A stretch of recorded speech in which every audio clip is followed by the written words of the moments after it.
What's going on, you guys? Welcome back to another episode of the Cover 3 podcast. I'm joined by Aaron of 49ers First Takes, Sterling Bennett of 49ers Access Podcast, and of course, yours truly, Dre from the Dre Area Sports Show. Like, share, and subscribe to all three of our channels. We'd all really appreciate it, and it's really the easiest way to support all three of our channels.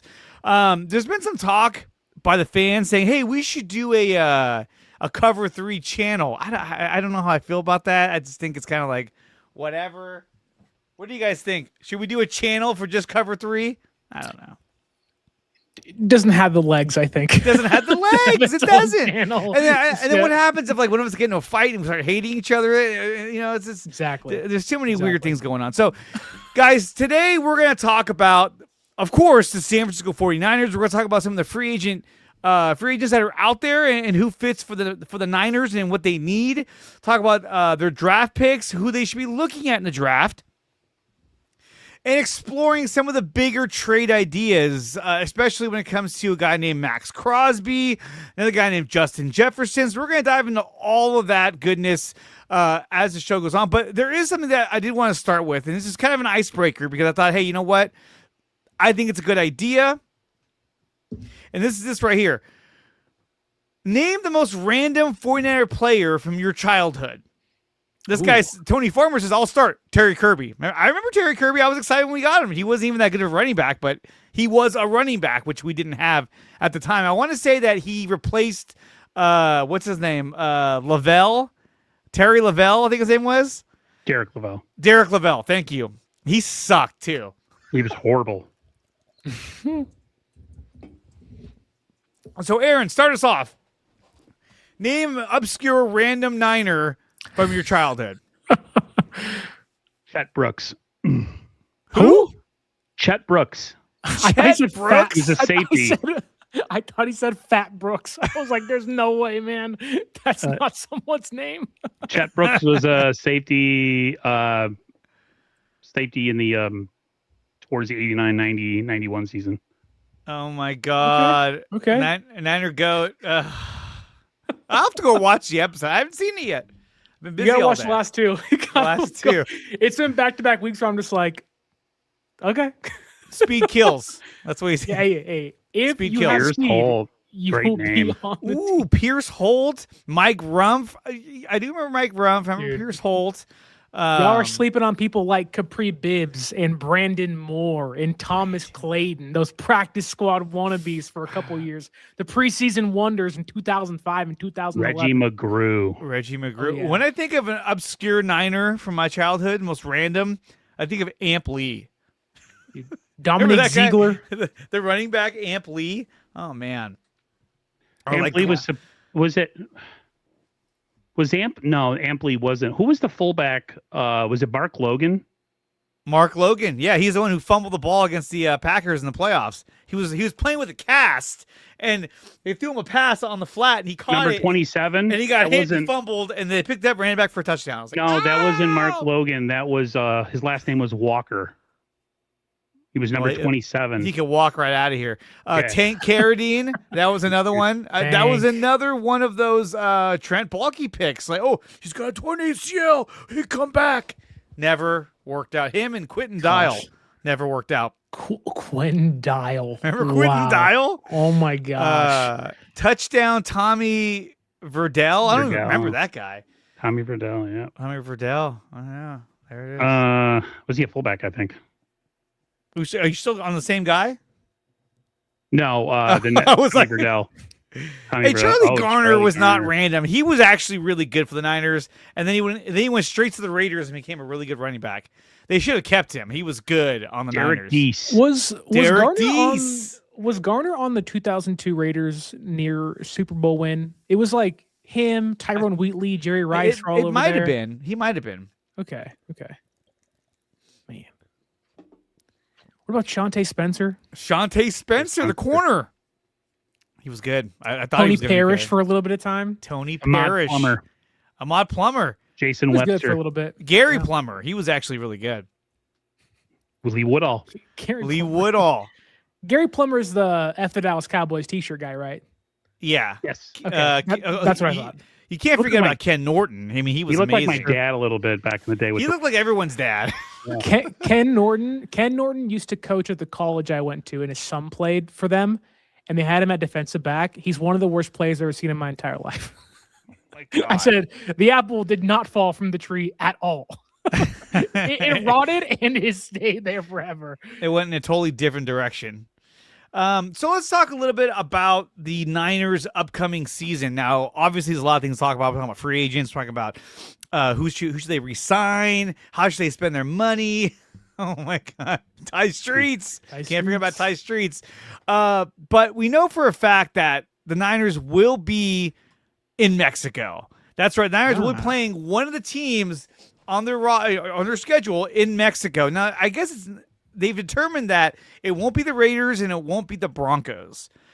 I think that's a mistake. I think Niners Raiders in Mexico would be off the chart. It probably would lead to riots and people dying. So maybe that's somebody why would get murdered. they were like, you know what? Let's just not even do it. I thought it was gonna be Niners Broncos, but it can't be Niners Cardinals because that's what they played the last time they were in Mexico. I think it's going to be Cardinals again. But a repeat? It's Arizona though. They want to get it in close proximity. It's true. They want to get it in there. So there is that. They're still going. Arnaz Battle. Remember that? Jamie Winborn. Oh my God, I forgot about that. Dude, Terry RW Jackson. R.W. McQuarters. R.W. McQuarters. Antonio Langham. He was a cornerback they signed. He was just awful. And he was a big name, too. Tony Parrish. Walt Harris with the double arm sleeves that were halved. Ooh, he had it, man. I loved Walt Harris. Okay, so what do you guys think about this? Because not only are they playing in Mexico, but they're also playing in Australia this year. And of course, they're saying the Niners are gonna have the most miles traveled. Okay, but what do you think about the game in Mexico and having a game in Australia? Sterling, you think this is a good thing for the Niners, or is this a bad thing? Hey, it's good from a PR, want to build your brand angle. I mean, play internationally, you can get more fans in Australia and Mexico City, albeit Mexico City's pretty much all Niner fans at this point in time. Yeah. I would rather San Francisco only play one of those games, preferably in Mexico City. And I think giving a team two international games is kind of a middle finger of like, yeah, whatever. We don't care about your health. You know, it just kind of like, okay, like, what is the point of this? The Niners are one of the biggest brands in football. I get it, you know, growing internationally, but it's like you're begging for a team that has already been injured so much, has really shown no signs of wanting to change the injury stuff, whether it's substation or actual training staff things. And now you're going to say travel 58,000 miles this year and good luck. And they're two international games on opposite sides of the country. And it's like, really? Like, okay. So I don't love it for their sake. I think it's going to hurt San Francisco in some regard. But the NFL was like, we don't care. It's one of our biggest brands. Let's continue to grow. It really is. I mean, Aaron, do you think that traveling to Australia and later to Mexico is going to become a problem for the Niners, who are often injured? That's a lot of miles. And they have games against, I think, the Giants and the Ravens. I think they play. It's just like Sterling said, you already don't and refuse to address the elephant in the room, the injury elephant. You know, we know about the stupid substation, blah, blah, blah, right? But now the Niners are already one of the most well-traveled teams because of where they're located, right? So anytime they have to travel somewhere, like especially the East Coast, it's huge. Yeah, huge. Like Sterling said, it's you got two games away from home. Aliens. And then the worst part about it is like they're probably going to get a couple Thursday night games in there too. So like not only are you going to have short weeks, but you're also going to have a ton of travel. And this team is already snake bitten with injuries, and nothing says bad injury recovery like sitting on a 20-hour flight to Australia, but they don't care. I'm hoping that whenever the Niners play in Australia week 1, that probably will open the year unless they do I guess a back-to-back season opener where it's like somebody else, and whether it's the Seahawks or whether it's the Patriots rematch, whatever. I'm hoping if they make them play on Thursday in Australia, they allow them to play Monday, like 2 Mondays, and kind of give them the extra weekend to rest, because you can't ask a team to play on Thursday Night Football, which in itself is like 4 days off, but the travel's the worst part of it. Like the NFL needs to adequately prepare them to play Thursday than Monday to give them the extra rest between. You're talking to me? Oh, you're talking to him. It's not me. Thursday night game after Australia game. I hope not. Talk about injuries. My God. Why not go into a bye week? That's all I would say. Go into a bye. You're going to go to Australia? Go into a bye week after it. It's like week 0 for college, but in the NFL. Well, they're talking about having the Australia game be week 1, which is like, I don't mind that though. But still, it's like, I don't want to. I was hoping the Niners wouldn't travel anywhere other than Mexico. Like, why are they doing it twice? Yeah. Why twice? And the other thing too is this a thing where like ownership, front office, like puts in a petition of like, hey, we're down to travel twice if you guys need us to. Because, I mean, you can't imagine a team was like, oh, volunteering to go, I want to go to Mexico and Australia or wherever. That's a lot to ask and to put on the players. Do the Jaguars go to Europe twice, to London twice a year? I think so. But like that's the same place, and they've been doing it for like a decade now. Yeah, like you're not going. You're not going to Australia twice or Mexico twice. You're going 2 different places, and hopefully those weeks are staggered far apart, where it's not that big of a deal. They said the Aussie game is time zone neutral. That's how what do you mean? What? What? I mean, well, depending on what time they play change? At. Yeah, because I know like 6:00 p.m. for them is like midnight our time.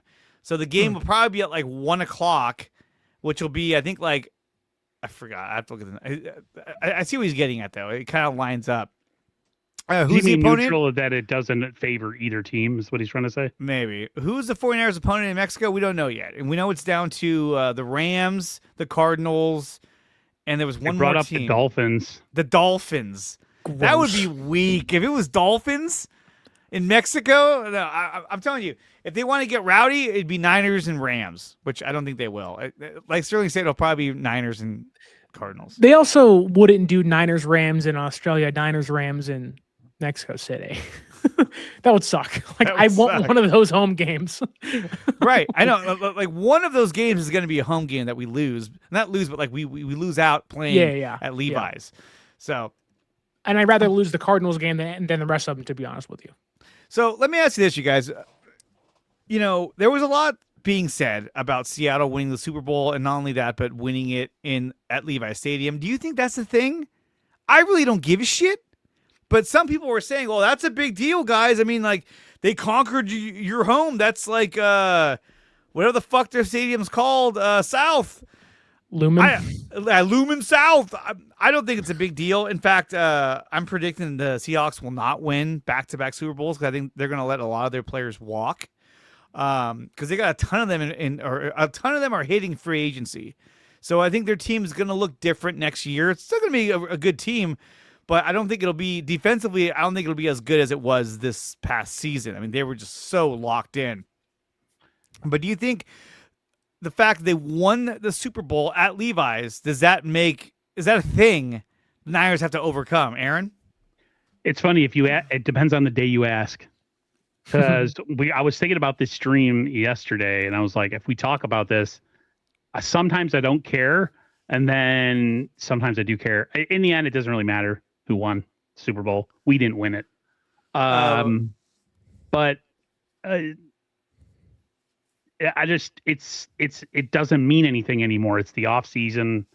Who cares? Like they did it. It happened. There's nothing we can do about it. Right after the Super Bowl, I was pretty hot about it though, just because, but who cares now? It's just like, who cares? I don't care. I've already moved on. Yeah.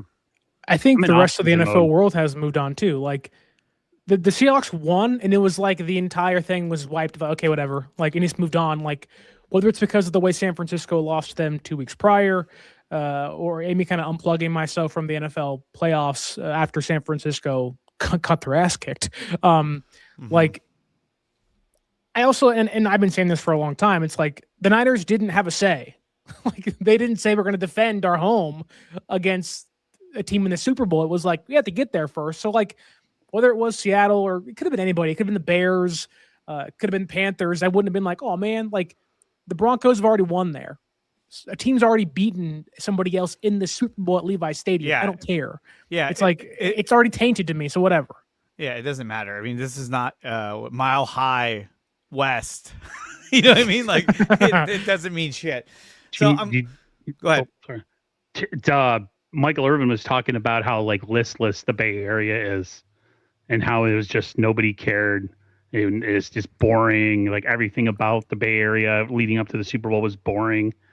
I thought the game was insanely boring because at halftime, me and my mom went and watched the first 2 episodes of Rise of the 49ers. I caught up with the game with like 3 minutes to go. I'm like, oh, okay. That's how interested I was. So I kind of agree with Irvin and I kind of don't. But again, who cares? It had one of the worst layouts possible. Like you want the place where you're playing the game to be the hub, right? Like you want it to be in the smack center of the area. Mm-hmm. And they're in San Jose, and they're in San Francisco, and they're in Santa Clara. Aaron, I don't know if you've been to the Bay Area very often, but like those are like hour-and-a-half drives apart from each other, and you're having to get from one place to the other in a day's trip. Like so much traffic, a huge influx of people. I think what Irvin's getting at more so isn't like, oh, the Bay Area stinks. It's more of just like when you're that spaced out in what's supposed to be one of the biggest times of the year for the NFL and for the city. Like you can't even feel that excited because half the people aren't even in the same place at the same time. And like, really, I hate to say this, but like the Niners probably shouldn't host another one of these for a long time because it's too spaced out. Like, it is. Everything should just be at Santa Clara. And exactly. I get it. They want to have it in San Francisco because that's the city. It's iconic. Sure. I know at Super Bowl 50, they had a lot of things at the Moscone Center and all that, but it was kind of like, why don't you just have it over there? I mean, like it's next to the stadium. Check this out. I wanted to bring this up. They should have had it at the substation right next to it. At the substation. That should have been an eating Subway. But no, so check this out. So I was at work, and all of a sudden my coworker, his girlfriend shows up with balloons and shit, right? This is before the Super Bowl. And she came to work, and she surprised him with tickets to the Super Bowl. Nice. And he is a diehard Patriots fan. He was there the entire time watching the Patriots get fucking smoked. And we were just like, and so next time I saw him at work, I wasn't going to say anything. Hey, look, I was at Game 7, Warriors and Cavs. You know, it sucks. I don't want to talk about it, you know? And so I was like, hey, what's up, man? He's like, hey, what's up? Yeah, we were ass. I'm like, hey, you brought it up, not me, okay? It's like, how I try to avoid it. I know. Well, the good thing for him was that they were, they don't have kids. They're not married. So they had money. But each ticket was $5,000 probably. It was just under $5,000. I want to say it was like $4,600. To think, I got mad at my wife for wanting to go see Harry Styles for $1,000 in New York, and I was like, hell no. Like, what the hell is that about? $5,000 for a ticket? $5,000. Can you imagine that? Just to go see your team get the shit kicked out of them. That is one reason why I don't like going to sporting events. Like, baseball is different to me because, like, baseball is its own thing. It's, like, meant for a hot summer day, whatever. Mm-hmm. But, like, I hate going to football games because, one, I'm so invested in the team and everything. And, like, baseball is faster now because the time clock and everything. But, like, if you don't get a good view, it's not a fun atmosphere, not a fun experience. But also, like, leaving a football game when your team loses, you're like, damn, we have 16 more of those puppies, and we better figure it out. For baseball, it's like, we have 161 left. We can turn it around. It's like, oh, shit, we just lost. Like, this may be over already, but, yeah, that would be terrible. That would be terrible. I don't know if you guys remember the YouTuber Rob Shue. He used to do stuff with Grant and stuff. He was at Super Bowl the one in 19, I think. And so Miami, yeah. He was, I mean, he enjoyed his time he sat down there and everything, but he was heartbroken. Like, he said it was just awful to leave that stadium after they lost. It was tough. Which one I was can't this? Imagine. 19. Against, was that 54? The first one against the Chiefs. Yeah. In Miami, yeah. So let me ask you guys, there was a tweet going around, and every time I saw it, I just get pissed off. But I was like, you know what? I really want to ask these guys what they think about it. So I don't have the tweet in front of me. I'm just going to say it straight up. Yes, the Niners have lost the past 3 times they've been to the Super Bowl. Out of those 3 times, which one of those 3, if you could pick one of those teams to win, which one of those 3 would you have picked? Sterling? 2023. Like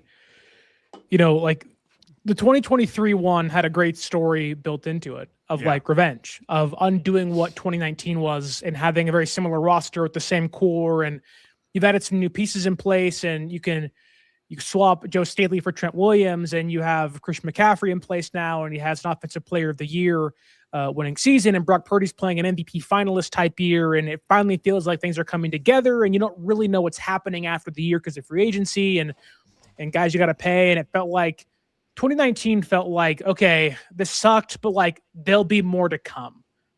2023 felt like, well, it maybe isn't the last time they can go. It felt like this may have been the last time they can get over the hump with this core.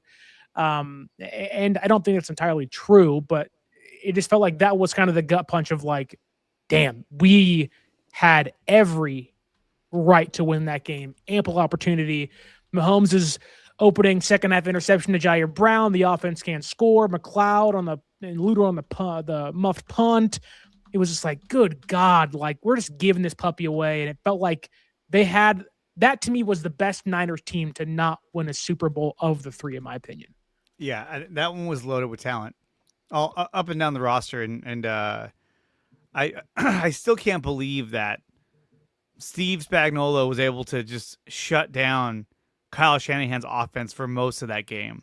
Well, then Debo got hurt. Kittle couldn't lift his shoulder up. It was a disaster. And then McCaffrey fumbled on the opening drive. Like, he never fumbles, and he fumbles in the Super Bowl. Larry likes to point out he got too many touches and he wasn't 100% because he fumbled.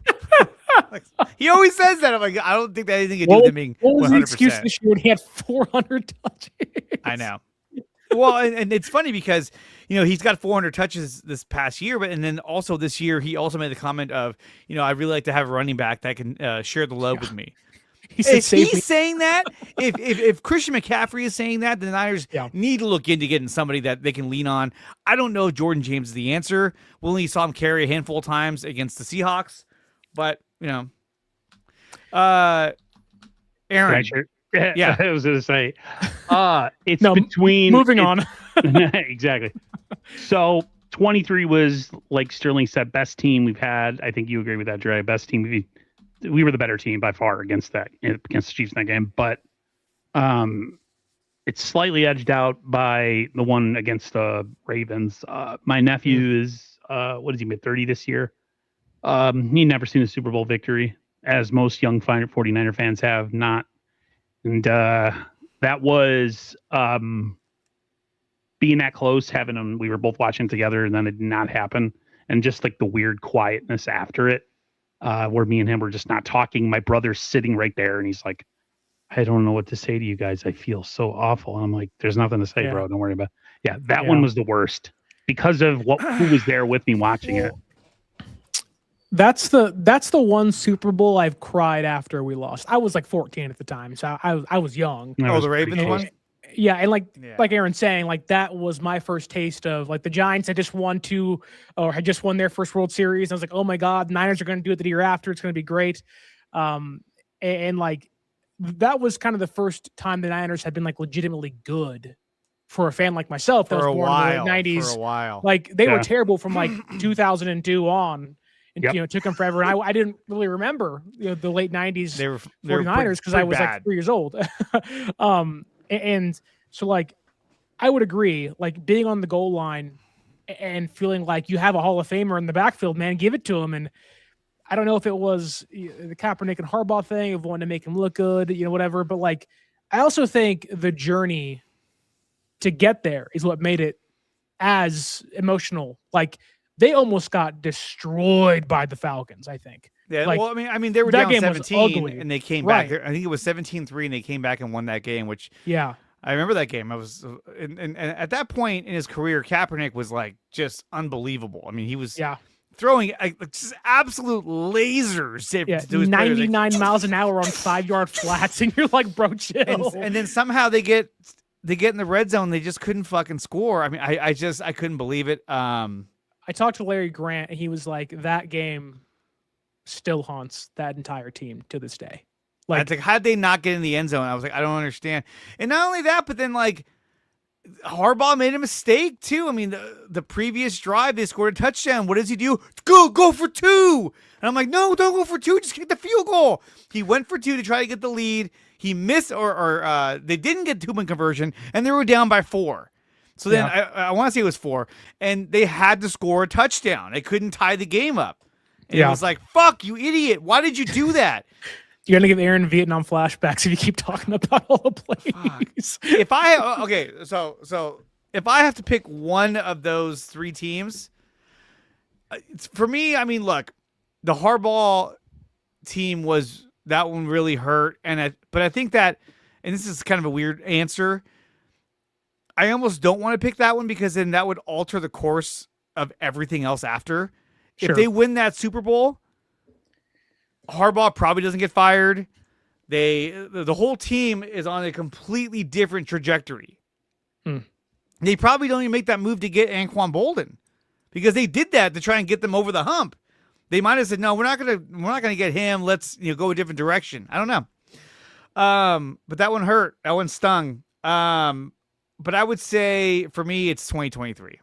It felt like that was supposed to be the year we won. Yeah. Then Dre Greenlaw got hurt, and it was like, what? What's going on? Every time I watch that clip, it's like, how?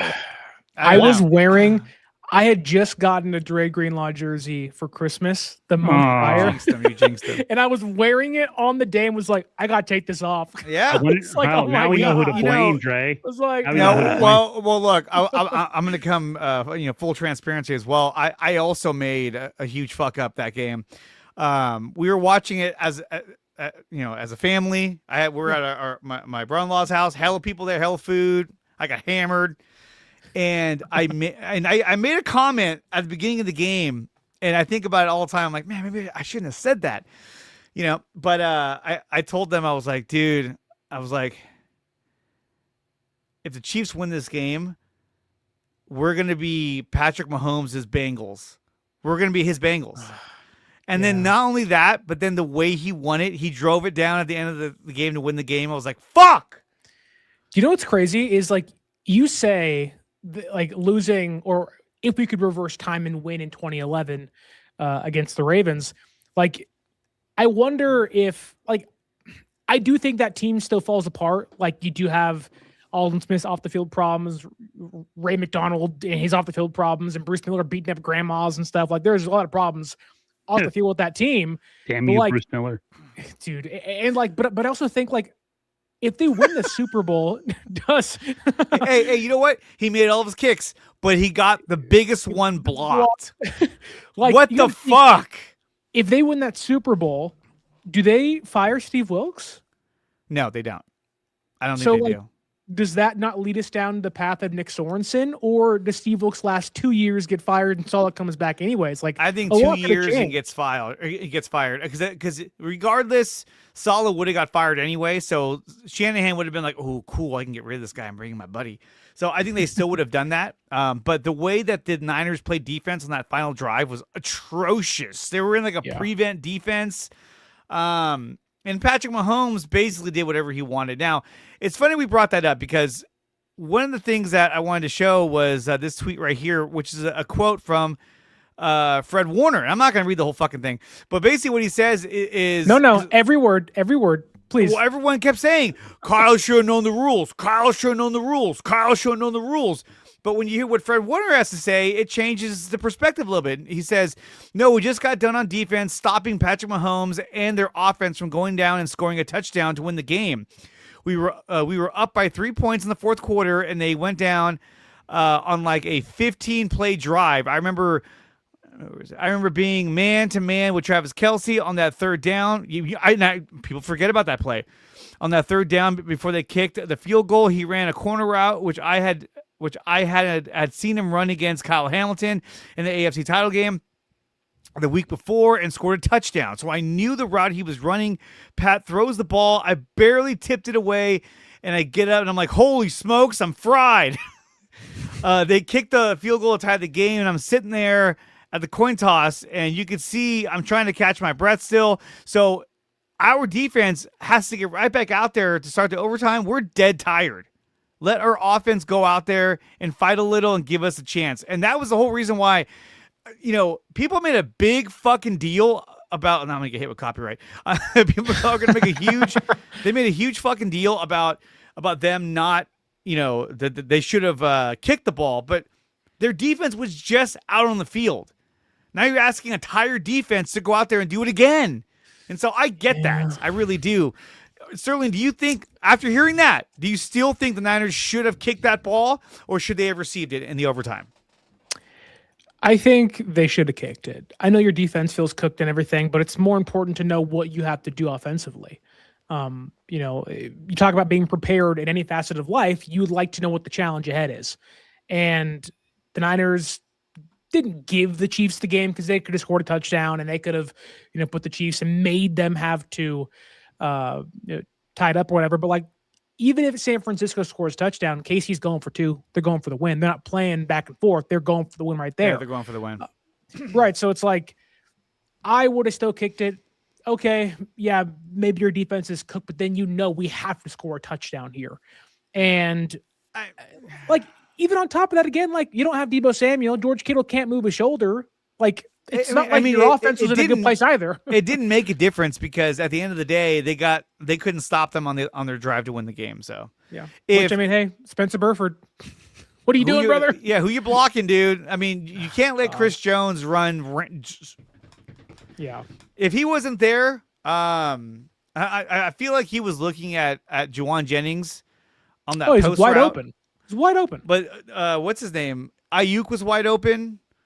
Kittle was another option. But anyway, Aaron, kick or receive? Man.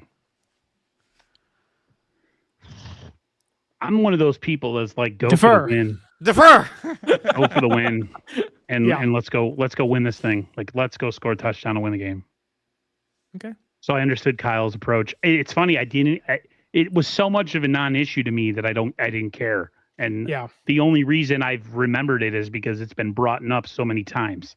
It didn't matter to me because at the end of the day, we're on defense at the end of that game on 4th down, and we have a chance to stop them and win the game.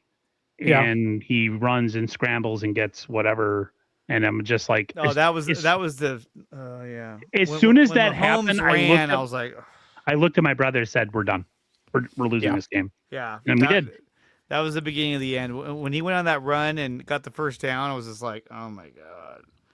Yeah. Tommy Huxley with a $2 super chat says, "I cursed the Niners. I started playing guitar in 1994." Tommy Huxley. I'm gonna start calling you Tommy Huxley like I used to. Put down the guitar, brother. It's your fault. Everything's your fault, Tommy. He's really good at guitar, though, so I like guitar. So Niner Goat 16 writes, No. If 49ers score a touchdown, the Chiefs can rebuttal. Yeah, they go for 2. They can go for 2, but let's be honest. It wouldn't matter had you scored on Jair Brown's interception on the ensuing offensive drive. How you scored in the red zone, the reason why it's a big topic is that was your final stand and you may have blew it. Yeah. But you had 17 other stands before that to score some points and you didn't. I think, to be honest, I think if Shanahan could relive that Super Bowl, I think they win that game.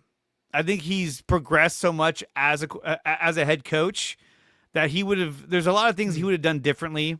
I mean, even in the first one against the Chiefs, at the end of the first half, he mismanaged the clock so horribly. I remember there was a shot of John Lynch in the box looking down saying, timeout. And he didn't take any timeouts. He let the clock run down. It was just really So you didn't weird. you didn't love the back-to-back-to-back running plays that gave you like 35 yards on a running back draw on third down, and he went, "Oh crap, call timeout." Yeah, it was just like, Kyle, what are you doing? He lost, like, he completely lost focus on what needed to be done. I think he just got overwhelmed and just tripped out. Mr. Fish and Chip says, explain the Chiefs laughing and crackling at the decision then, because they won. They could talk shit. If they lost, you wouldn't hear them saying anything about it. Yep, but that's true. They won, so they were like, "Hey, by the way, they should have done this." Fucking You're allowed to idiots. talk S when you win, man. Yeah. Yeah. Brock has gotten a lot better as a quarterback. Yeah, he still had that group of weapons. Yeah. Like, history is written by the winners. Yeah, like, the Chiefs can talk and say anything they want to because they won. Had Niners won, we have a field day.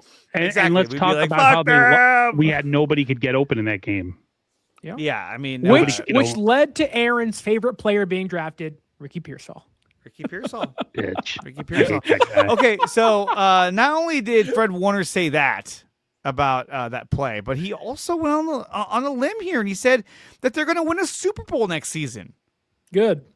They're not that far off. They're not. And I'm sorry. Look, there's a lot of content creators out there that I love. I watch them all the time. Yeah. They're great. But the Niners are not that far off. People want to make you believe that they're like miles away. They're one good draft and free agency off from being right back. Yes, absolutely. Absolutely, they won 100%. 12 games and beat the defending Super Bowl champions with nobody.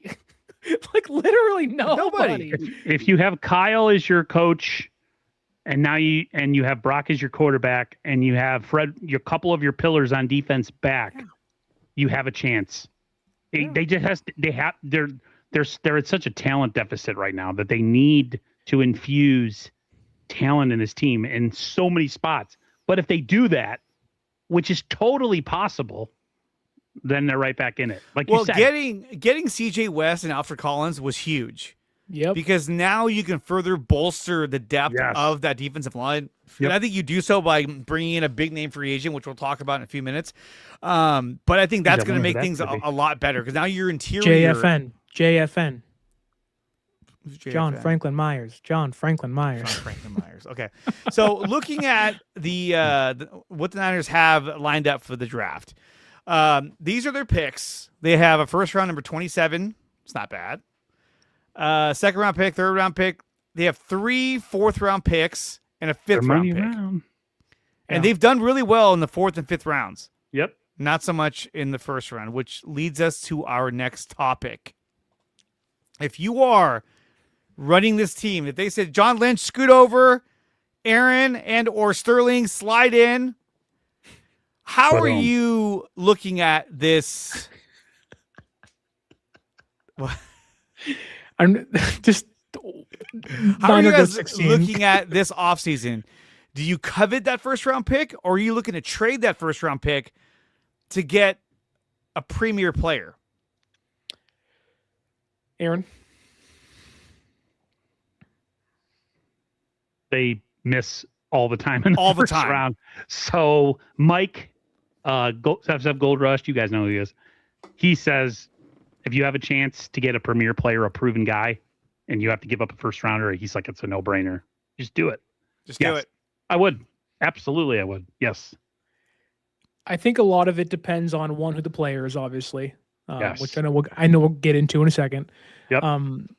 You could always do the crazy route and trade back and get 16 draft picks and future ones on top of that if you get lucky. I wonder who's that idea. Who did that? What was it? God. But no, look, I think a lot of what the Niners do in the draft, in the first round especially, hinges on the future of Mac Jones. Because if I can trade Mac Jones and get a pick below 50, right, and I'm somewhere in that 40s, late 30s range, depending on the Vikings and Jets. That's a money round right there. Like, if I can get another pick inside the top 100, and I can get another pick inside the top 45, Jets pick at 44, Vikings are around there as well, like, then I'm saying I have a first-round draft pick, I have 2 second-round draft picks, and I have a third-round draft pick, and then I have, 3 fourth-round draft picks I can mess around with and, trade up and down, whatever. Like, I think that, to me, like, if you can't trade Mac Jones, or let's say you don't get something that you like for Mac Jones in round 2, I don't hate the idea of trading back and trying to do what the Rams did last year with the Falcons, where if a team really loves a prospect and they're afraid somebody after you might take them, and you can get another first-round draft pick and maybe get a second-round draft pick and trade a third away. Like, I don't mind doing that. Just have some kind of movement to secure some compensation in the future and have 2 first-round draft picks in 2027 while also still maintaining your second-round pick depth behind it. I wouldn't hate that at all, but I know San Francisco really values that 5th-year option on their guys. Unfortunately, it doesn't look like, at least for the guy picked 2 years ago, their first one since Mac Jones, or since they picked Trey Lance, Ricky Pearsall, doesn't seem like he's going to get that thing picked up. So really, the best idea may be trading back from round 1 to round 2 and getting more compensation. Okay. Not for a player. For me, look, the Niners have been shit at drafting the first and second rounds. If I have the opportunity to get a player, a premier player, I'm going to trade that fucking pick. It's the number 27 pick anyway. It's not like it's a high, top 10 pick. Yeah. It's 27, so there's a chance but you will could another miss. team want that? Well, who knows? Who knows? But let's go to the main topic, which is Maxx Crosby. The Raiders are reportedly the Raiders are reportedly seeking at least 2 first-round picks and a premium player in any potential trade for Maxx Crosby. If I'm the Raiders, why wouldn't you want that? Why wouldn't you put that out there? Because You're not going to say, "Well, I would take a 3rd-round pick." No, you wouldn't say that. So here's the question: should the 49ers make this type of trade to acquire Maxx Crosby? If it's me, the answer is no. I would not make this trade to get Maxx Crosby. I think there are other options out there in free agency, and I think that you're still getting back Mykel Williams. You have the potential to draft another defensive end, and if you really wanted to, you could bring back Bryce Huff, who I think would have a really good season with a healthy Nick Bosa. I love Maxx Crosby. I think he'd be a game breaker for the Niners. I think he costs them too much in resources and picks and money to get him to be a Niner. My answer is no on Maxx Crosby. Aaron. Same. It's going to cost you a lot of money either way. And I know it's not the sexy guy to bring to the team because of his age too.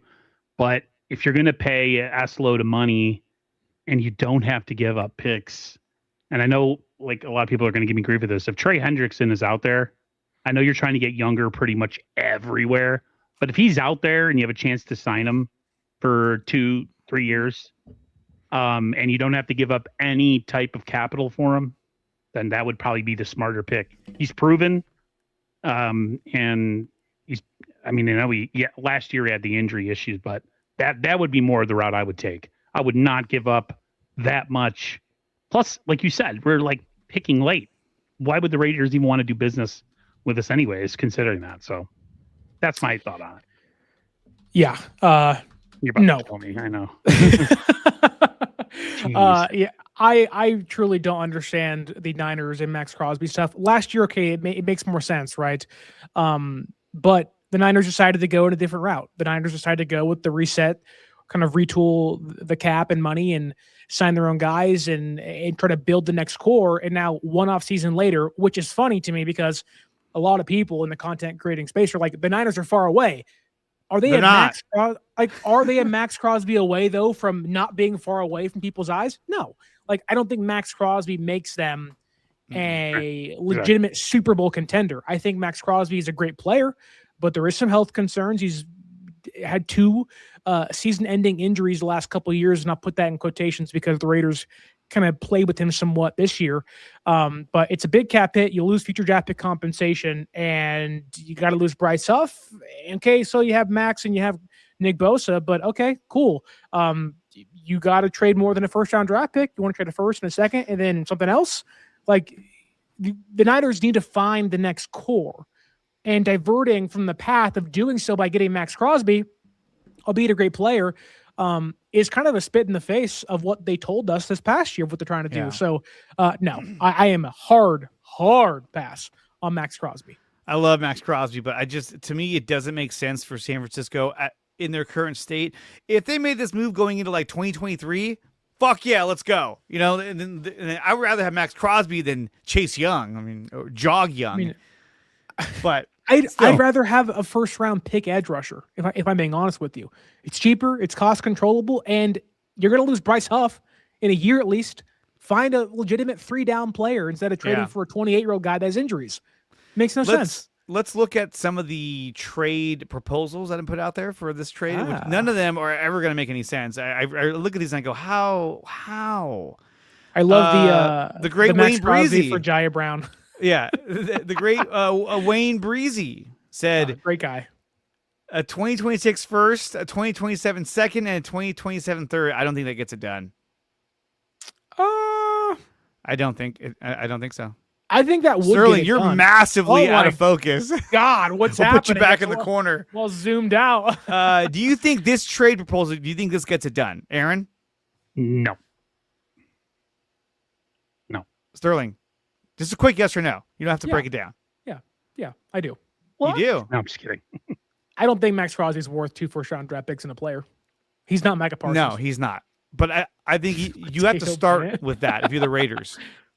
And honestly, I think if you're Clint Kubiak, I'd be like, I got to trade this fucking guy. Like, I need to get more players in. I need to get more draft picks in. I need to rebuild this team. I can't rebuild. I can't build around this guy. He's passes. To me, he's. You could say he's past his prime, even though he's really good. But like, he's not at that young age of like 26, 25. He's 28. Yeah, 22. What about this one? This is from Mr. Chase Sr. Love him or hate him. He says Maxx Crosby and a 5th-round pick for Ricky Pearsall, a 2026 first-round pick, which is pick number 27, and a 2027 second-round pick. Do you think that this trade gets it done? Sterling? No. No, there's no way. They'd be like, I don't want him. Thank you. Also, if you're the Niners, so hear me out. In this trade scenario, you want to let Juwan Jennings walk. You want to let Brandon Ayuk go. You're going to trade Ricky Pearsall and your first-round draft pick, and then a future second-round draft pick, and walk into the year with Demarcus Robinson, Jordan Watkins, Jacob Cowing, and Junior Burgeon, and be like, "Oh, figured it out! We got it!" Like what? Aaron, Larry says he'd get the most value if we traded him now because we won't get any value if we trade him next year. Ricky Pearsall. I listened to something of his. Look, but they're not going to trade Ricky Pearsall. I keep hearing that being brought up. They're not going to trade him. They're not. He's a first-round pick. Larry and Grant started that whole thing, guys. Well, because they're mad at him and they're like, dude, trade this guy, get him out of here. But no one's going to want that. Grant doesn't care because he's not a Niners fan. No. Larry's very mad at him. Joseph Ehrenberg says the Niners are literally one of the worst teams. They need another 3 off seasons to even be a contender. To maybe be a contender. No, I don't think so. But this trade here, I don't think gets it done. However, I mean, I guess if you look at Pearsall's numbers, I mean, best separation win rates when lined up on the outside, Pearsall. Yeah, so trade 3. That guy. Trade that guy away. Did you show Larry this? Like, hey, Larry, he has separation, what? 19%. It's so funny to hear Niner fans like, we don't have speed, we don't have separation. You're right. So trade the one guy that went healthy, who I know hasn't been healthy, that can actually have speed and separate. That's the part of the argument that just kills me, though, is like, he's not ever healthy. Yeah. And so I don't want to hear what he can do if every time he steps onto the field, he gets a boo-boo, he's got to miss 11 games. Now, I do realize that a PCL injury is a very severe injury. But I also now you do. During the season, you're like, oh, rub some dirt on it. Well, I mean, according to other, called a princess for 8 months. He is. Like he's still princess until proven otherwise. No, but like he says, Pearsall's statue will be on crutches outside Levi Stadium. Pretty good. Dancing. The thing that here's the thing Chris? though. What's up with the off-season videos, bro? Oh, I know. He's healthy now, man. I Let know, it go. but I want to be like, he every is. time I see it, I'm like, he was shooting hoops in the locker room while he was hurt. I think I think part of it is he's got a little bit of a pain tolerance issue. Maybe, yeah.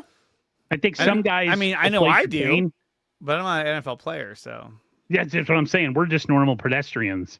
We're not making millions of dollars. When you go with the Fred Warner playing through what he played through the previous year, and which had to hurt like a mother, And then you have a guy that has a PCL injury. Then he's talking about it, and like it just I don't know, man. I do definitely think he's a little bit on the soft side when it comes to just not being able to play through stuff. But who knows? He's got one more year to prove it, guys. Yeah. Year 3 is the biggest year of his career. And he probably will watch. He'll have a breakout year, or he'll have it next year on his 4th year, and then they'll be like, oh, now we got to resign him, and then he'll go somewhere else. Okay, so here's another trade I wanted to run by you guys because I think that this is maybe a little more feasible. Okay? Uh-oh. Justin Jefferson. Trading Mac Jones, a first-round pick, and a 2027 second-round pick to get one of the most elite receivers in the league in Justin Jefferson. An area in which the Niners need to improve on. And their biggest asset trade-wise is Mac Jones. One of the biggest issues the Vikings have is they don't have a quarterback. J.J. McCarthy sucks. But is it worth trading your star receiver to get a quarterback that may or may not be the answer moving forward? I mean, he had a good year with San Francisco. We saw what Sam Darnold did under Kyle Shanahan, and now he won a Super Bowl. So will you be getting a guy like Sam Darnold, but better in Mac Jones? But do you give up Justin Jefferson for that? Or is this more like, hey, I give you Jordan Addison for this? Sterling? I'll just ask you one question. Do you know how much cap space the Vikings currently have? No, I do not. According to Over the Cap, they have around $43 million in cap space. Do you know what trading Justin Jefferson would cost them against the cap before June 1st? Or what? $46 million. So they can't even trade him. No. I don't know why this is even a conversation. Why would a team... But he gets separation. Who cares? My ass cheeks separate from the toilet seat. You don't see me asking for a trade. Like, come on. Like, I mean, he wasn't in the top 5 on that list. Why would the Vikings, as I go unfocused again, why would the Vikings trade their the best... the visual you just put in my mind. Thank you. Like, why would the Vikings trade their best wide receiver with the rookie quarterback, knowing that guy might not be good, and be like, oh, Mac Jones, who's he throwing to? Jalen Naylor's a free agent. Jordan Addison's getting DUIs every 6 months. Yeah. Let's trade our best receiver and lose cap space in the process. Yeah, Niners. No. Aaron, God. Would you make this trade? Would you entertain this trade?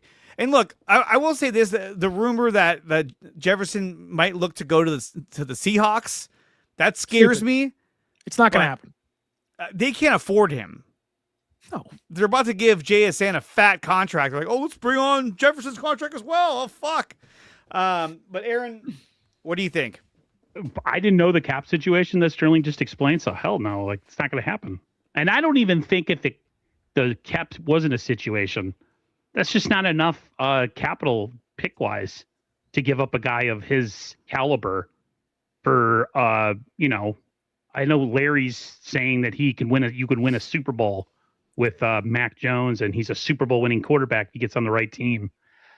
I still don't think it garners that kind of, for them to send a guy like Justin Jefferson back. So no. Why wouldn't the Vikings ask? Like, that's a Maxx Crosby-esque trade package for Justin Jefferson, who's not top 5 at his position. He's the best guy. If the Vikings are trading him, they're getting Mac Jones, 2 first-round draft picks, Ricky Pearsall, and the blow-up doll in someone's office. Like, they're asking for everything. Oh my God. Like, they're not taking Mac Jones and a second-round draft pick saying, oh, I hope it works. Like, no, they're saying, give me your entire franchise. You can keep the substation. Everything else is ours. Like, no. Okay. No. It's not a realistic situation. So we talked about this trade scenario. What about this scenario? This is something that a lot of Niner fans have been talking about, been very vocal about. Deebo Samuel. Oh, God. Shoot Greg me. Rosenthal said, I can absolutely see Deebo Samuel coming back to the 49ers on a 2-year, $12 million deal because he doesn't have a market elsewhere. Do you think the Niners would shock you if San Francisco brought back Deebo Samuel? Aaron. They'd be going against everything they said they needed to do this offseason if they brought him back. He's fragile. He's injury prone because he took a lot of abuse during the early part of his career. His work ethic, as far as keeping himself healthy, has been a known problem. And then just what does he have left in the tank? So no, not on any part of that. No. Okay. Yeah.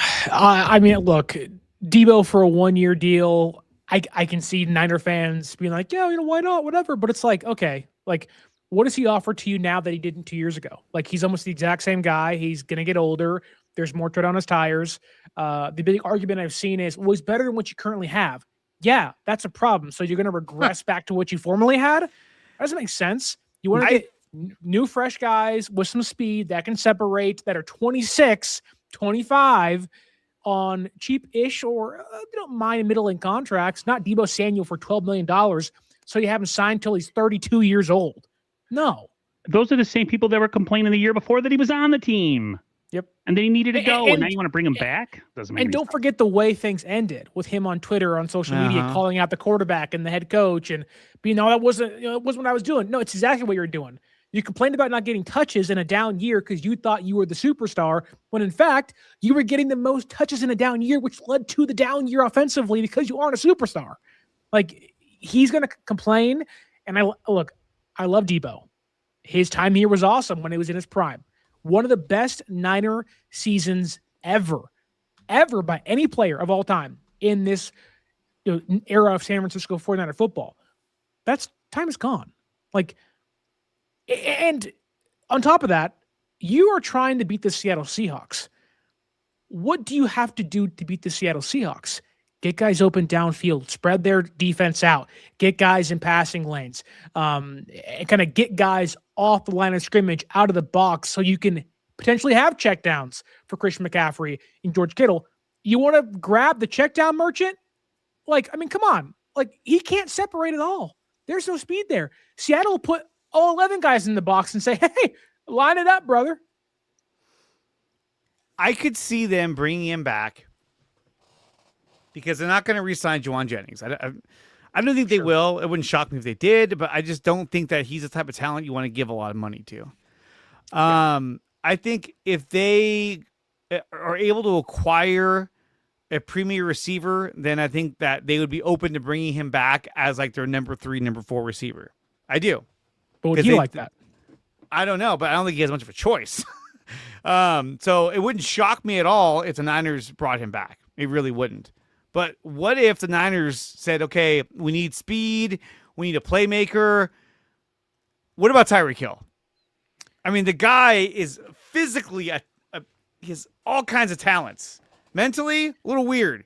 But this guy's a burner. This guy would stretch the field. This guy would get separation. How would you feel about Tyreek Hill being a 49er? Aaron? Go ahead, Aaron. Only if it's a team-friendly deal. If he's coming here to try to win and he's already gotten paid, he's done his thing down in Miami, could I say yes to this? But he's coming off a pretty serious knee injury. He's definitely on the downside of his career, and he brings a ton of baggage. So it would have to be a situation where, like, 1 year, we're just going to bring you in specifically to try to get us to open up things downfield on top of whoever we might draft or bring in. But that would be the only way. If you're doing it because you think he's going to solve a problem and do something to make this receiving core all of a sudden be good enough to beat the Seattle Seahawks, then no. But it would have to be a 1 year, hey, come in for, I don't even know how many million he would take, but that would be the only way. Sterling. Yeah, I can go through a laundry list of reasons why not to bring in Tyreek Hill. Yeah, he has speed, but it's off an injury. He'll be 32 this year. And I'll just start in 2014 to make it really simple for you guys. 2014, arrested for choking and punching his pregnant girlfriend. 2019, child abuse investigation. Charges were not filed. 2023, a lawsuit of allegations of hitting a employee at a marina. 2024, sued by a model for allegedly breaking her leg and was detained by police for a traffic violation. 2025, his ex-wife allegedly or alleged that Hill abused her 8 separate times. Sorry, I don't want a walking legal ramification waiting to happen and a guy that ended up in handcuffs rather than catching footballs on Sunday. He's a terrible human being. I don't want him on my team. He's an abuser. He's a piece of garbage. I don't care what he can do for you. He shouldn't be in the NFL. But still, he's a terrible person. I don't care. He's terrible. I don't care what you can do. I don't care how fast you can run. He's a terrible human being. When you're abusing men, when you're abusing women that are pregnant and you're maybe abusing children, you should be in prison, not playing in the NFL. No, not a chance. But I mean, you heard Dante Whitner. He said, we need some more dogs in here. Not domestic violence dogs. God. But that usually kind of is in the physical specimens that will play good football. We talk about dogs. What about C.J. Gardner-Johnson? Because we need help at safety. There's also a possible trade with Minkah Fitzpatrick for the Dolphins. I like that better. Minkah's old though, man, and he's old. He's had some miles on there. He's a veteran though. They need a veteran back we there. just said that. Okay, but you can free up $60 million in free agency and just have at it with the guys that pick at the litter instead of trading away draft picks. That's true. I just don't see a lot. No, you're right. You're right. I thought he was a free agent. I didn't realize he was needed to trade. No, you need to trade for him. I just don't see a lot of guys in the receiving core that are out there that you'd say, man, that's a guy. We get him in here, we'll make a difference. I mean, you're looking at. I mean, there's Wando Shaheed, Robinson, Jalen Naylor, two guys I like. I hate the what's the guy from the Packers? Romeo Doubs. Romeo Doubs. Concussion Central. Romeo Doubs with the big old helmet. I mean, there's Dami Brown. No. Deebo Samuel, probably not. Christian Kirk, maybe he's 29. Christian Kirk's actually pretty good, but he's just older. What about Mike Evans? No. What about the guy? That's like getting another Juwan Jennings, basically. There's also 5 wide receivers in the draft from round 1 to round 4 you can pick up that wouldn't be Mike Evans, obviously, but would fill the role. Alec Pierce? He's going to cost you $32 million a year, but he's perfect for the Niners and really every team in the NFL.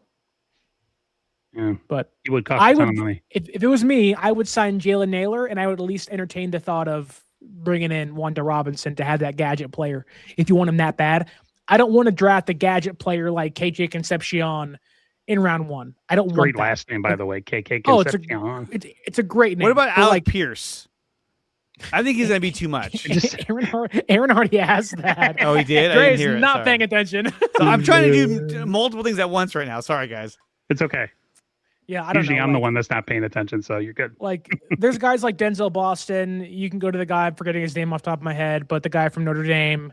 You can go to Alabama and get Jeremy Bernard, who's pretty much Juwan Jennings, Elijah Surratt, similar builds of Juwan from Indiana. I don't know. Like, really, I think if you're talking about signing or acquiring one of the Colts receivers, I think Michael Pittman could be out there. They're going to re-sign Daniel Jones, it seems like, and they're going to try to bring back Pierce. They'll have to cut Pittman to fit that in the cap. So, like, that could be a good, solid kind of 1B, 2-way option for the Niners instead of paying big money or making a big trade. Well, and then there's talk about that George Kittle might be back for week 1. He's saying that. Yeah. What do you guys make of, and this has kind of been thrown around, and I like the idea of it, Kyle Pitts, of like coming off a really good season, albeit a lot of his production was in 2 games, but there's a reason why a lot of people like him. A lot of people thought that Niners at 3 were going to take him in 2021. That didn't happen. He kind of fits that receiver body, plays tight end. He's a good pass blocker. Maybe he can free up Kittle or vice versa. He can play the big slot free if he has to. Like, would you rather than paying big money for a receiver or signing 2 receivers, rather just sign Kyle Pitts to a big deal? And that way you have him for a long time. He's Kittle's replacement, if you will. And then you have a good pass blocker, and also you have a big receiver that you can run 12 and 13 personnel if you really want to. I would be open to signing him if he's open to playing receiver, because when Kittle comes back, he's going to be like, well, I'm the tight end.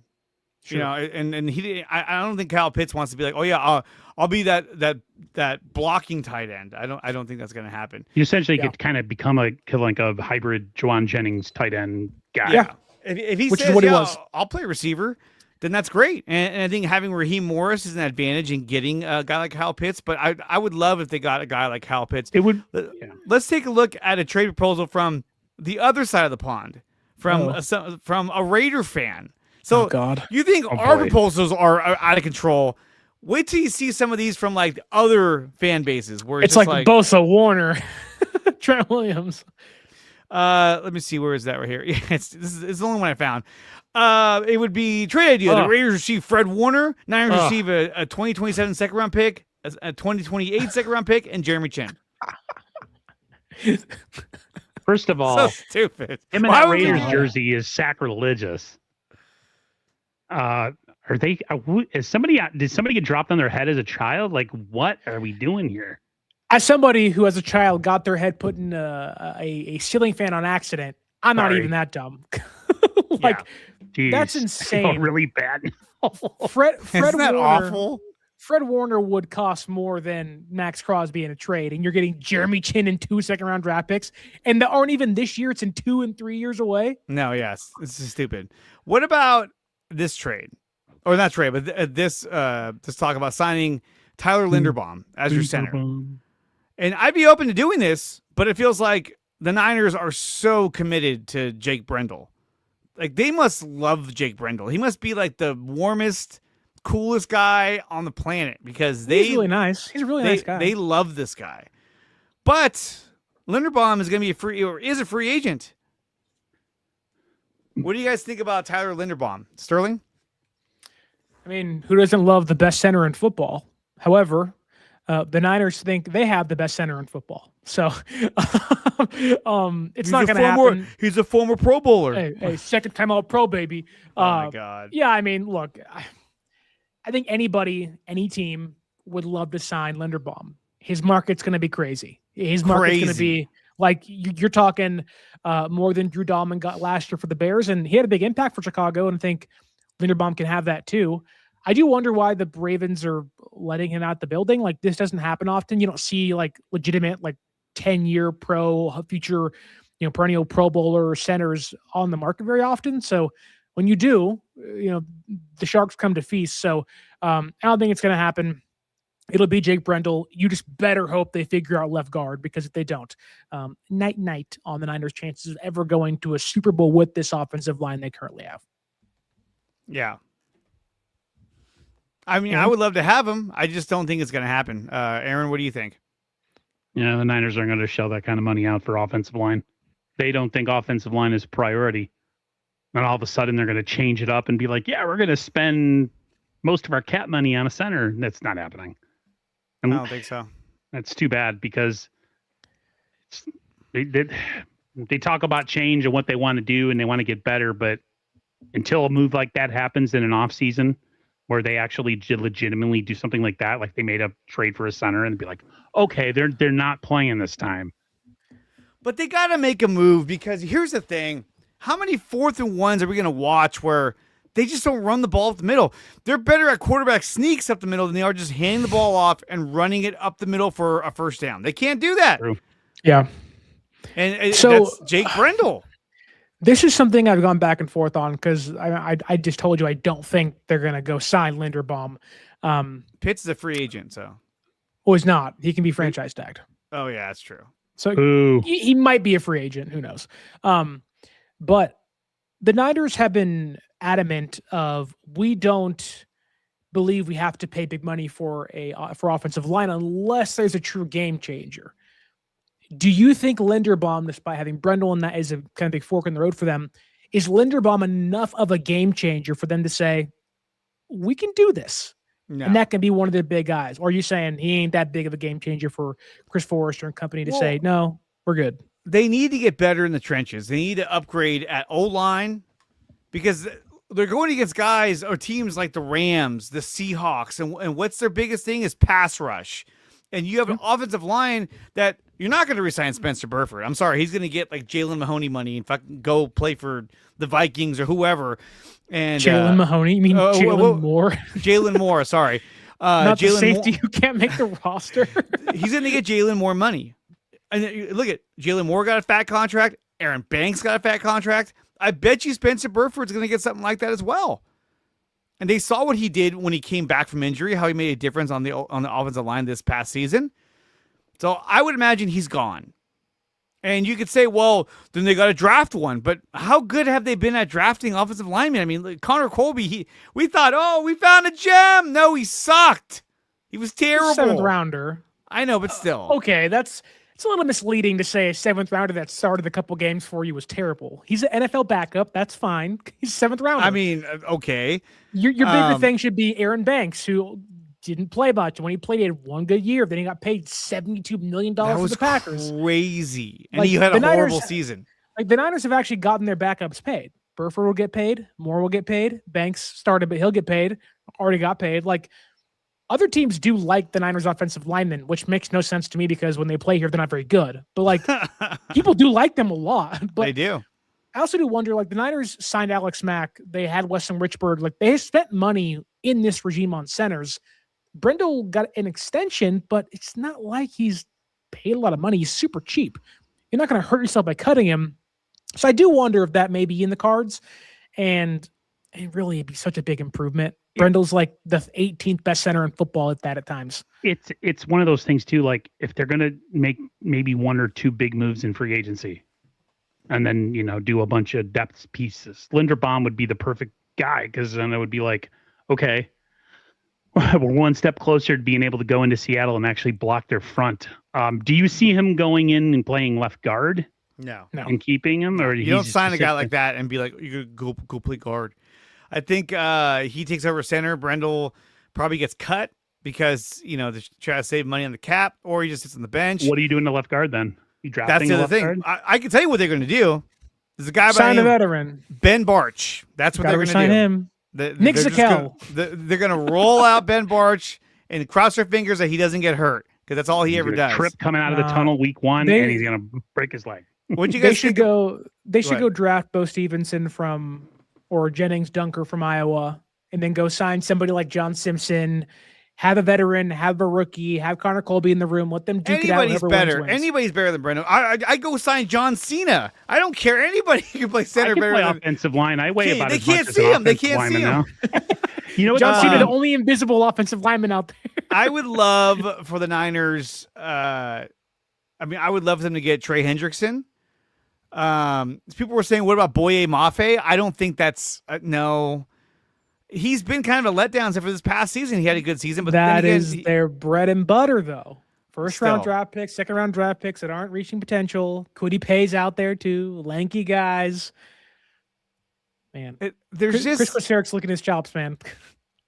I mean, there's a lot of guys out there that you can go and sign, but I mean, Jalen Hawkins is a free agent at safety. Jimmy Ward, although he's got some legal troubles. There was some talk about Leonard Floyd. I don't think he comes back. I don't think they bring him back. No more of those guys. What about Joey Bosa? What about Joey Bosa? No, too expensive. He was healthy for all of last year. He's not going to be healthy. He comes to San Francisco. I think Yetur Gross-Matos don't stay healthy 2 years in a row. Oh, most definitely. Hassan Reddick, too old.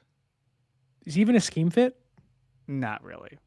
And then the Niners are all about scheme fits. It's all about scheme fits. And it should be. And then did you guys see this news?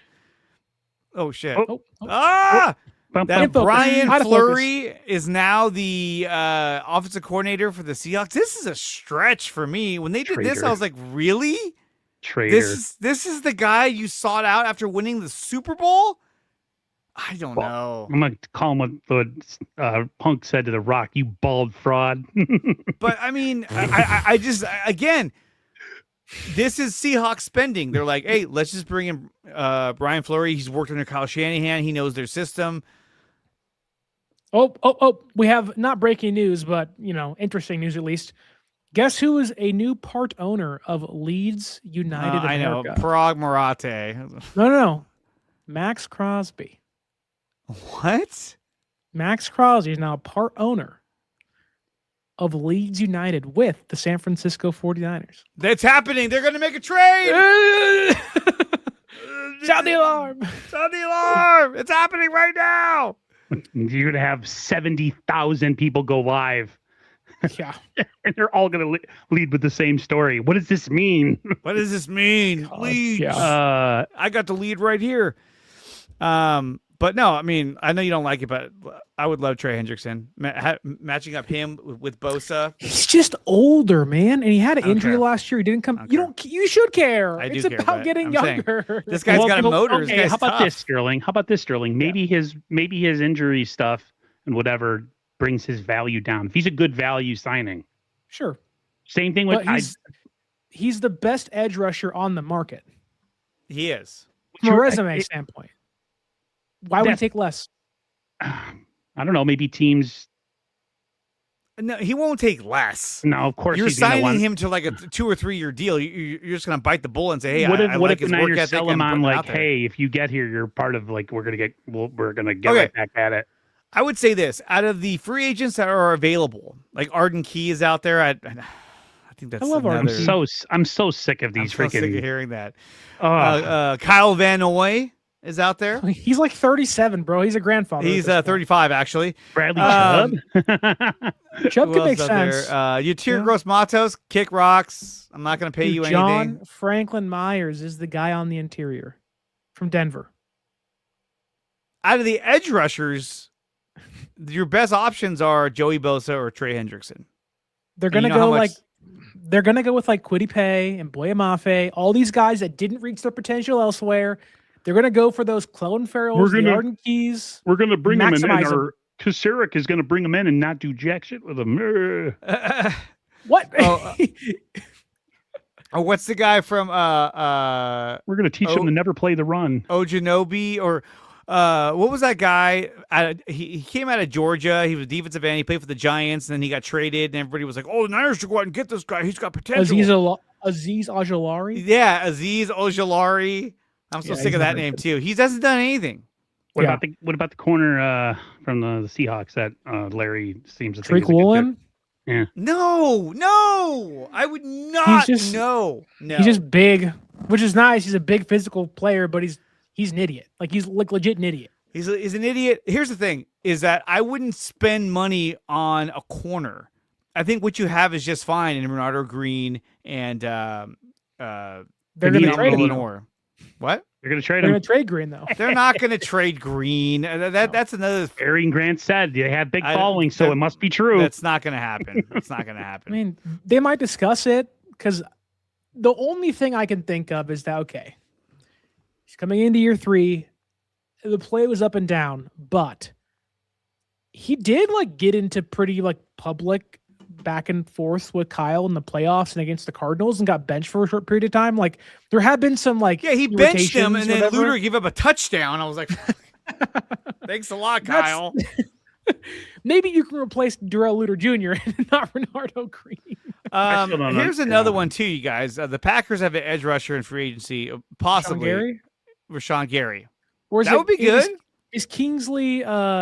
Is it Enagabe? Is that his name? I'm forgetting his name. I don't know. But it's Kingsley something, I think, that might also be a free agent. But I don't think Rashawn Gary is actually a free agent yet. I think they're talking about cap casualty kind of player. I also just don't think he's that amazing, if I'm being honest. He's fine, but Larry loves him. He did a whole video about him. Larry he can get separation against the corners. Okay, so as we round things out on the show, we talk a lot about the different trade rumors and players. If you were piecing together your offseason plan, and it doesn't have to be detailed because we're just doing a podcast, but if you had to say, okay, I'm gonna get my 9 pie charts. This. Let me bring up my 2-page draft. If you're going off-season playbook here, okay, this is what I'm going to try and do. I'm going to try and get X, Y, and Z. What is your off-the-cuff off-season playbook or plan?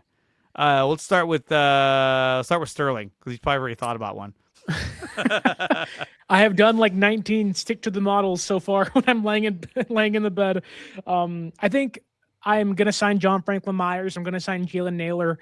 I'm going to try to add an edge rusher in the first round, maybe TJ Parker from Clemson. You want to find the other third down edge rusher opposite Nick Bosa. You're going to bring back Bryce Huff, pick up his option. He's really cheap. I don't care what anyone says. No reason to cut him. $16 million is a lot of money. So he's really good when he's healthy, and he was healthy all year last year. But you could try to re-sign him and use that money towards a Jawan Jennings and trying to convince him to sign it. Yeah, but you can also go draft 2 Jawan Jennings in the draft class. Jennings was a 7th round draft pick for a reason. There's Jeremy Bernard, Elijah Surratt from Indiana. This draft class for receivers is loaded. You can find starters on day 3. I don't think Bryce Huff is $16 million. His cap hits $5 million this year. He has a player option of he has an option for $16 million or $15 million or something like that. Aren't the Eagles paying half of that again? Maybe I'm wrong, but Yeah, like if Cal Chipto's right, he's only $5 million. Then I would just bring him back. Why not? Yeah, I think I would keep him. like you're looking to add, not subtract from the good parts of the team. Yep. Bryce Huff, for as bad as the defensive line I mean, he didn't have a sack after week 7, I think. But it's not his role to be a 3-down player. He's playing out of his role. He's a specialty player. He's supposed to only come up. So like, again, you got to stay healthy, obviously. But if you have Bosa and you add in Michael and you have Keon White and you have Bryce Huff and you go add a first-round edge rusher, you're in a good spot. At least on the defensive line, you go sign John Franklin Myers. You fix the interior. You have 3 guys in there that like Collins and West and John Franklin Myers. You could bring back Kalia Davis. He wasn't great, but at least he was healthy all year. And like there's a lot of room they can do. But I would just say, I told Larry this. I think I told you guys this too. Sign offense, draft defense. You spend on the offense, you protect Purdy, go get your playmakers. You got to keep that defense young, got to keep that core growing. You have Michael, you have Collins, you have West, you have Green, you have Stout.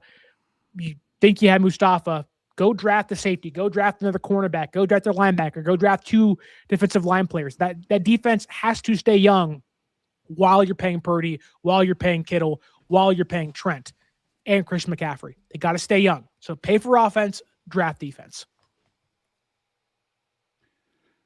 Pitts or Linderbaum, one of them. I would love to have both of them. They couldn't afford that, but I agree. Like offensively in free agency is where you need to do things, especially if you can upgrade one of your skill positions like Pitts and maybe bring in a guy like Linderbaum. I agree with Larry. I was watching the stream with you guys the other day about bringing in drafting a pass rushing defensive tackle. I would love to get a really good interior rusher. Because I think we have 2 really stout guys in West and Collins, right? Mm-hmm. And then also focus on safety. Like you said, defense, focus on safety in the draft as well. They got to get themselves a rangy, quick, free safety that can make moves can move downfield and allow a guy like Mustafa to play closer up to the line of scrimmage, you know what I mean? Like where he should be.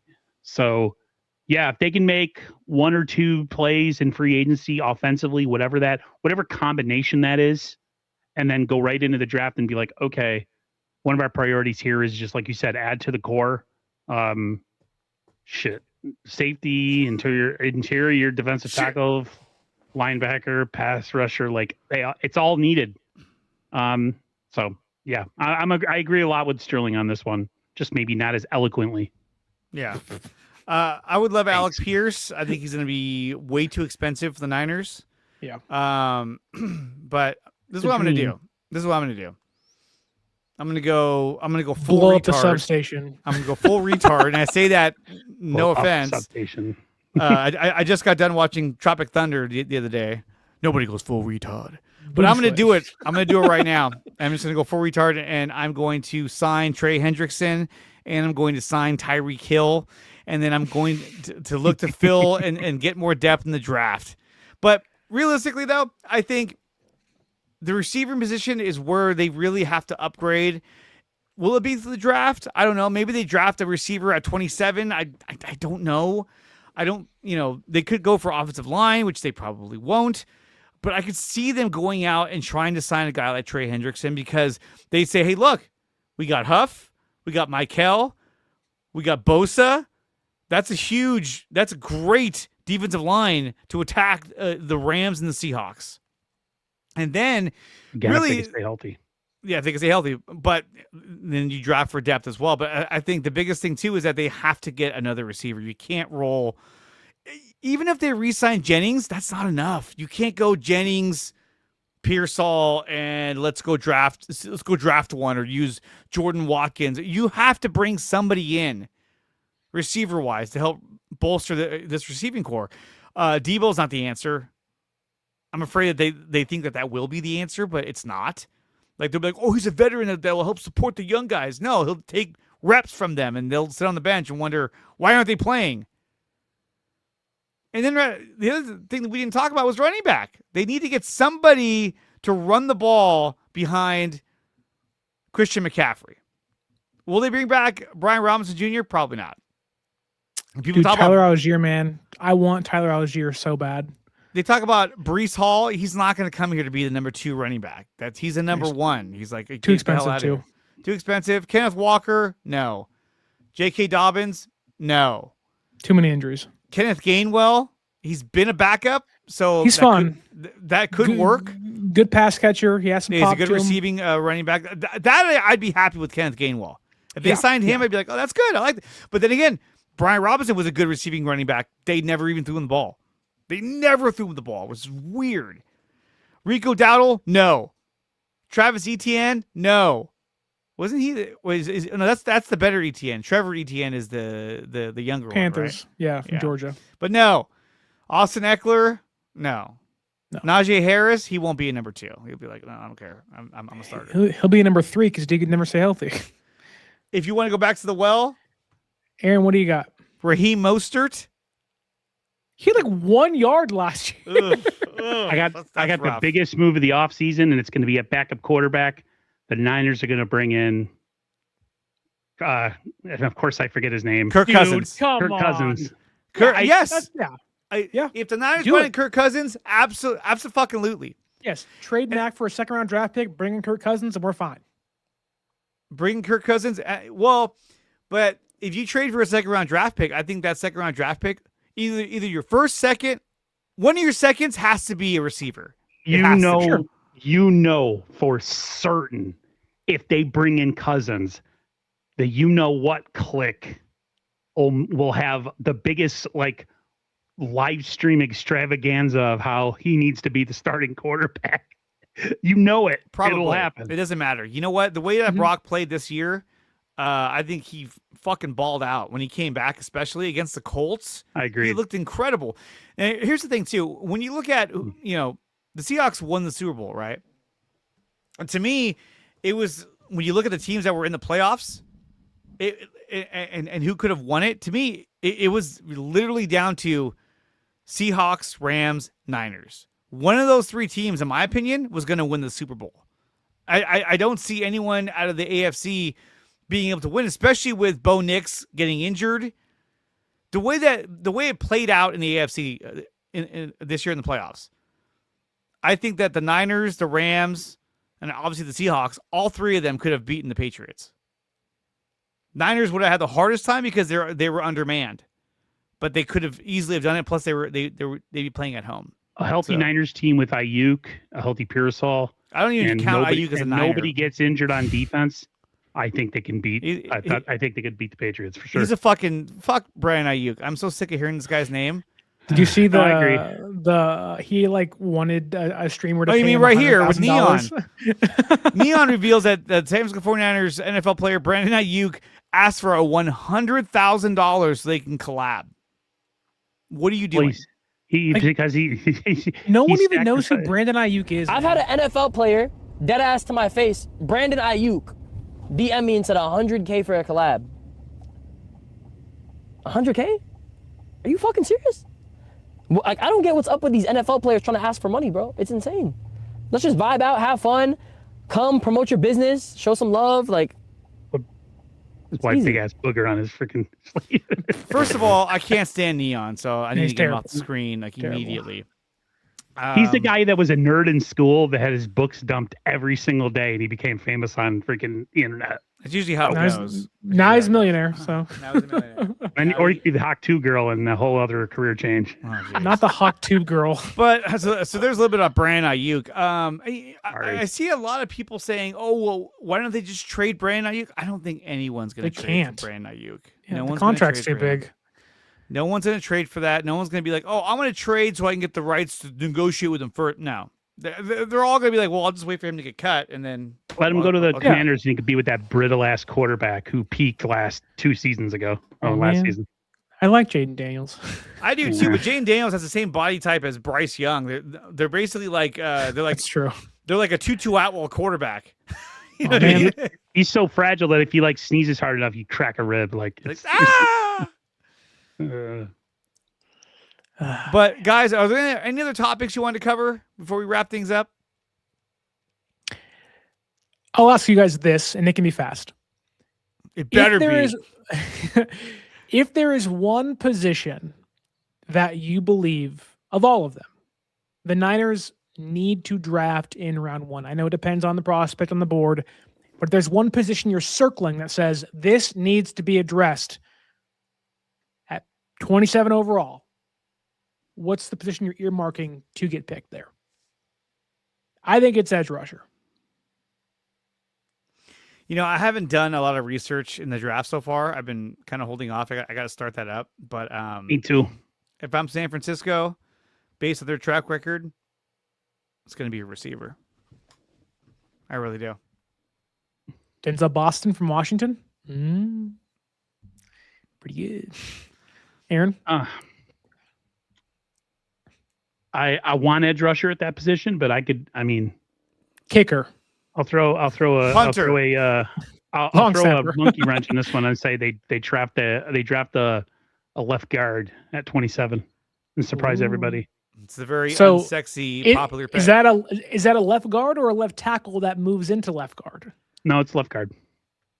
Everyone keeps guard saying, in the first round. Okay. Every analyst keeps saying they're going to have to draft a left tackle to replace Trent Williams. Well, they won't. He's going to play for 2 more years, 2-3 more years. They will not draft a left tackle until the day Trent Williams says, "I'm done." Yes. Then they'll say, "Okay, now we'll draft." And they might just they might just go out and get another one in free agency, or trade for him. Yeah, I think the best thing they can do is sign a guy like Kyle Pitts, because you need a tight end immediately, and you don't know the status of George Kittle. I know he said he's shooting to come back week 1, but that's uncertain. I mean, who are you going to go with otherwise? With Farrell, Tunges.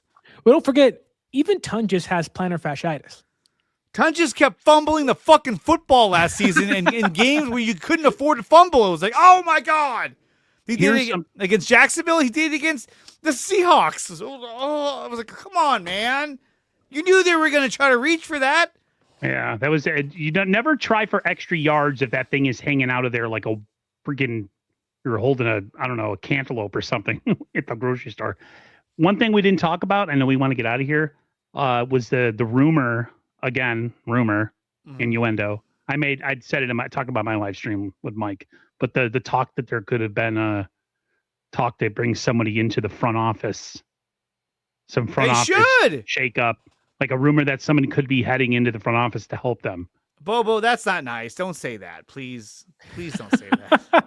Jake Brendel is going to replace Trent Williams. The Niners thing is, if that did happen, John Lynch and Kyle would try to sell it to you. I never fumble the camel. It's 2 A's, but I'll take it.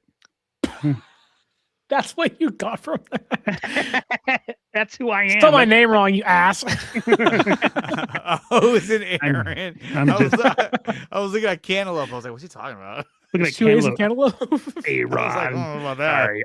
I'm being a jerk. It's fine. Now, so what do you think about that, guys? Would you, first of all, Sterling, do you believe that? No. I didn't think you did either. I don't know. Dieter seemed pretty confident. Dieter, okay. He has a really good radio voice, so you have to listen to him. he has that big red. Was on radio. What's that? He was on radio for KMBR. Yeah, he was. He has that big red mic he talks into. I'm like, oh my God. Yeah, I don't know. The Niners are so collaborative in their draft rooms. You're bringing in another executive or you're bringing in a GM just for those guys who still get trounced by John Lynch and Kyle Shanahan, and for that person to not even make all the draft picks. It is a collaborative effort. You get a pick, scout, you get a pick, you get a pick. And they just kind of go around in the big circle and they get in the information and everything. It's it's not just John Lynch. It's everybody in that room. And maybe you see them promote, I think it's Josh Williams to a higher role in the front office. But no, the only way I think that changes is if John Lynch is actively leaving for TV or wants to be done, which John Lynch needs to leave the draft room. He needs to go. Don't bring back Kwesi, Kyle Chipto. Go look at his drafts in Minnesota. That dude, there's a reason he got fired. It's worse than John Lynch's track record was. Yikes. Quiet Chipto, just because you have a cool name, man. No, I'm just kidding. I do like Kwesi as a person, though. They should bring in Larry so he can draft a 5th rounder in the 1st round. We got some breaking news I want to put out there.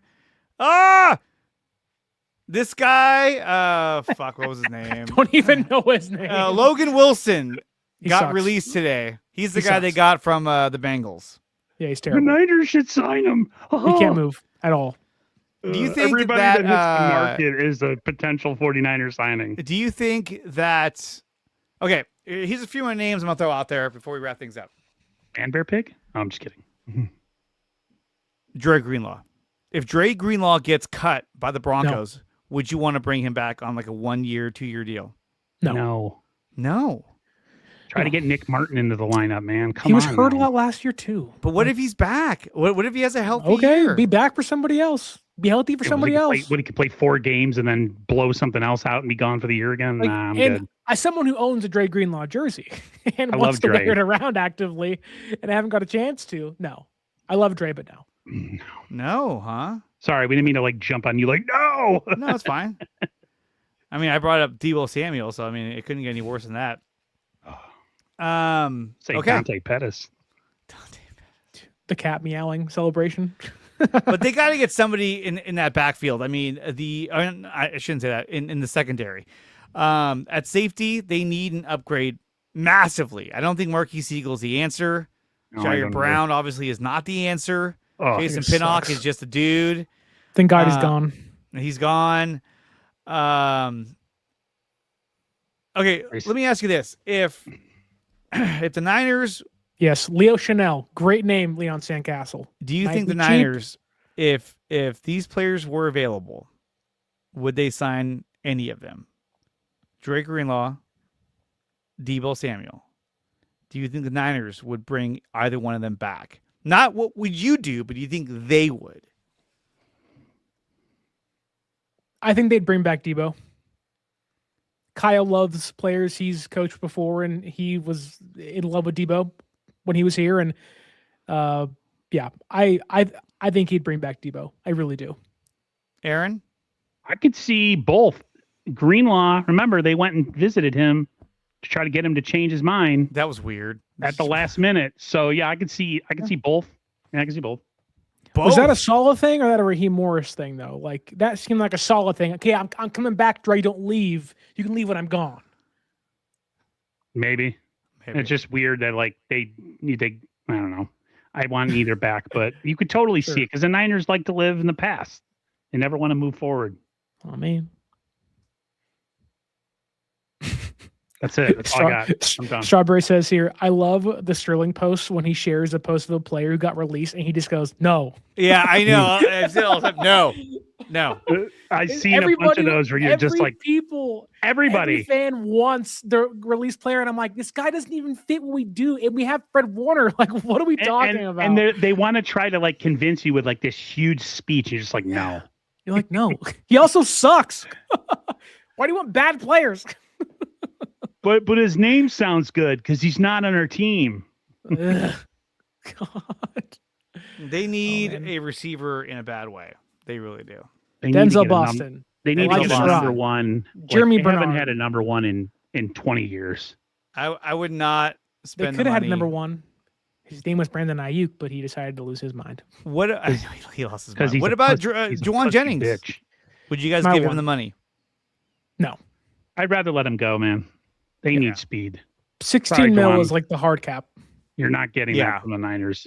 It looks Which like I do wonder if, because it's a loaded draft class and there are some bigger names in free agency, I do wonder if his market's not as big as he thinks it'll be, which could bring him back to San Francisco for cheaper price, which I would, again, $16 million per year, I would do that. But if you're- if the nothing more. Niners made the trade and they traded a first round pick, next year's first round pick, and next year's second round pick, and got Maxx Crosby, would you be excited or would you be like, oh my God, what have you done? you're a pink pony girl. I think it'd be one of those things where it'll be like, wow, the Niners are serious. And then once that comes down, you'll be like, God, we're screwed. Yep. Because we're so not one player away. I think getting Crosby would only magnify the holes in this roster. Joseph Comp. He's taking Call a me wicked Soul dump right Guard. now. Thank you. Taking a wicked dump. Don't right worry, I now. watch YouTube streams while I'm pooping too. So you're right. Oh my God. That's the prime time to watch streams. That's usually a I watch Rumble Sterling account stream right streams. there, man. Reek Woolen, I would not No. spend the money on a corner. That's no. Kobe Durant. There's Josh Jobe, Kobe Durant. There's other guys that would be better fits for the veteran player- third option behind One him. player I would spend the money on if they're not going to spend money on freaking bringing back Juwan or whatever, and it would be Pierce. You know, he's fast, he's big, he's yeah, young. but I feel like Alec Pierce, you're going to overspend, and then you might not get what you want out of it. I know, and that's the fear too. Yeah, he's probably like the one free agent that'll have like 12 suitors, which the Niners don't. And really you'll end up being being short of the mark. Like he won't live up. Yeah. Which good It's for him. true. He'll make a ton of money, but the Niners should not be in bidding wars this offseason. Right. Bad teams always make bad contract offers, and then they're still bad 2 years later, and the guys didn't do anything. So yeah, I agree. Like Javon Hargrave, like Brandon Ayuk, like he took Chris Matos. Javon Hargrave. My God, that Chase was Young. such a waste. Tony Langam. At least Chase Young was a 1-year Marquez trade Pope. rental. All right. Fine. The list just keeps on going, so we'll end it there. Guys, that's going to do it for the Cover 3 podcast for this week. I want to thank Aaron and Sterling for coming out and delivering another fire stream. Yeah. Let's go around the horn real quick. Aaron, where can they find you and all your amazing content? 49ers First Takes on YouTube, of course, on TikTok, Instagram, and X.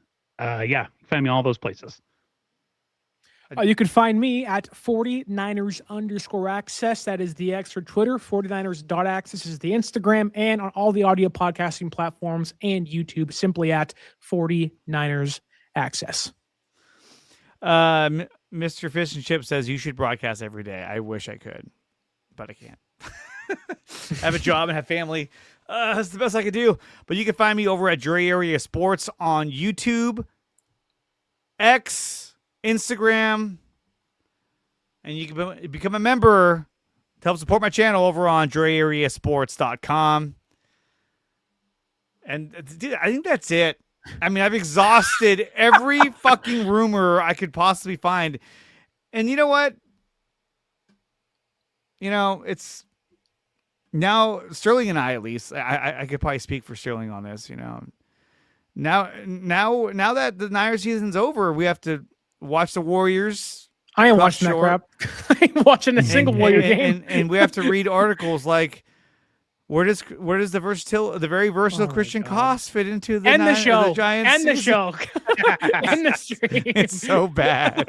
I can only torture myself with one professional team. I can't do it with like four. No, I'm good. All right, guys. Until next week, we'll see you next time. Peace.